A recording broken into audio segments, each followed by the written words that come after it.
Good morning everybody, it's July, which means it's time for my obligatory and spontaneous quesadilla video. I decided to drop the spontaneous bit this time and step it up a notch. Sorry for the terrible lighting and camera work, my kitchen isn't conducive to recording videos, almost like it wasn't designed for it. I wanted to start by roasting some peppers. I decided to record this after I started cooking, so I'm already flipping them. I guess this video was spontaneous. I think they look alright. They'd be better out of the oven, but I recorded this during a heat wave, so I didn't want to turn the oven on. I also decided to caramelize some yellow onion. I love caramelized onions on pretty much everything, and it'll pair well with some of the other ingredients. Just giving that a quick stir.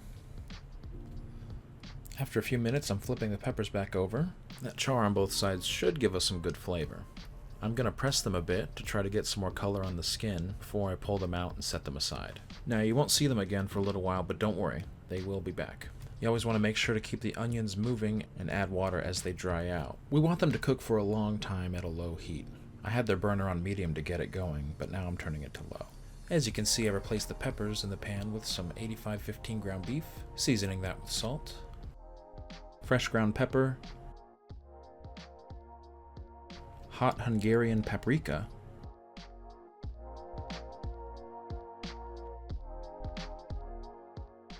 garlic powder, onion powder,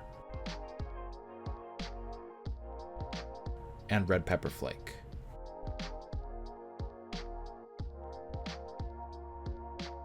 I didn't want the beef seasoned too strongly. I want it to meld with the other ingredients in this quesadilla, not overtake anything. I also didn't measure any of the seasoning, or the beef. I used about as much as you saw, giving the onions a really quick stir, which would have been a lot easier if I wasn't holding this camera.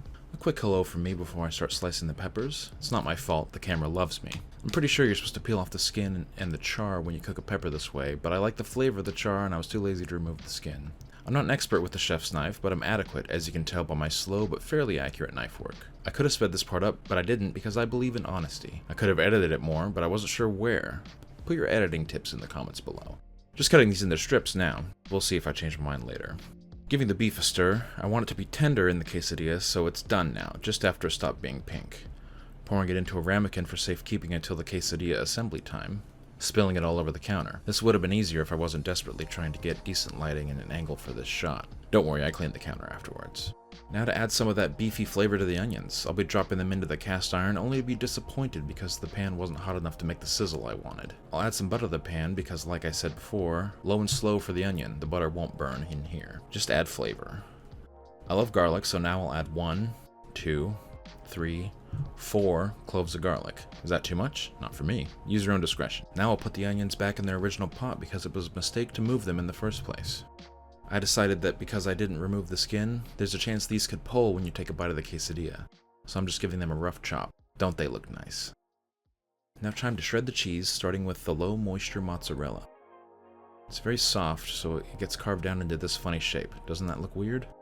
I know before I mentioned I didn't speed up my knife work to stay honest, but seriously, how long did you want to watch me shred cheese? Next is my favorite cheese, Tillamook Sharp Cheddar. I went on vacation a few years ago and visited the Tillamook Creamery. The creamery was very cool. My girlfriend and I had a blast. There was a restaurant and a tour and a gift shop. Not much else to do in town though. Definitely good for one day, but not much else. Anyway, now that all that cheese is shredded, we can check on our onions. Those are looking good, starting to darken, starting to get some color. Be sure to keep an eye on them and keep adding water if they dry out. We're approaching the end game here. We'll prepare the tortilla with a little butter, spread it thin, you don't need that much, and add a touch of salt. I like to run the knife over the tortilla once more just to make sure the salt is pressed in. You probably don't need to though. The onions are looking about done. The longer they cook, the sweeter they get, and this looks about right for me.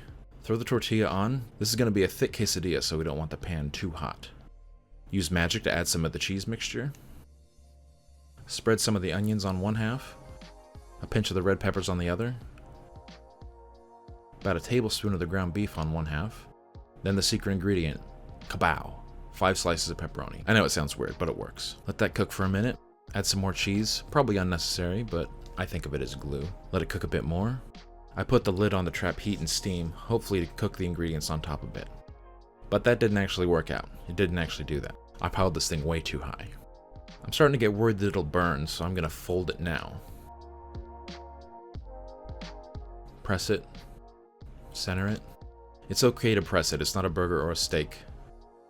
At this stage, I'm getting pretty worried it'll either burn on the outside or not melt all the way on the inside. Or both. Now I'll flip it to hopefully make sure it cooks evenly. Since I folded it before, I can, in theory, cook it twice as long before it burns.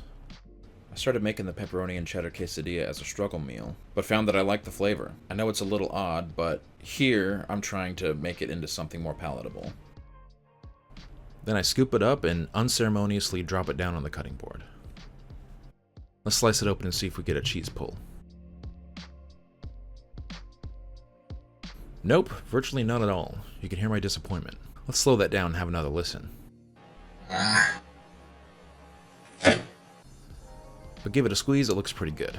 But how does it taste? Overall, I thought it was okay. The flavors melded fairly well, but nothing stood out, which is sort of what I was going for, but in hindsight, I want some flavors to be pronounced. I definitely need to make this again, maybe change the amounts of different things, try to get a better sear on the beef, oven roast the peppers and the onions. There's a lot of ways I can improve this, but as a first try, a new concept, I think it worked. Let me know what you think in the comments below. Thanks for watching.